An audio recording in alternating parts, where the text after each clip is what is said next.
Hi friends, जय Jagannath. More out बुला बुला आपन स्वागत। तो आज मोर पखाड़ जेहेतु मोर सोमवार मंगलवार उपास थिला। उपास कौन अरुआ बिना पियाज रसुण। तो से आज पखाड़ भाविली खाइबी।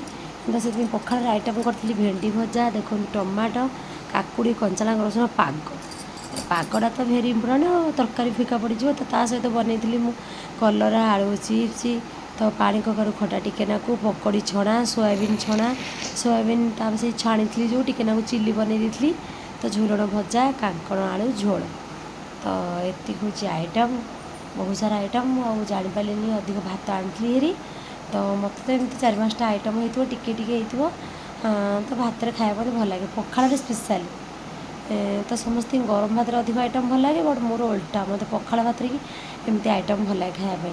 तो मुझे खाई पखाड़, तो बोर तो हबिष सी लेट खाइले, तो एमती आम दिन गला। जय जगन्नाथ।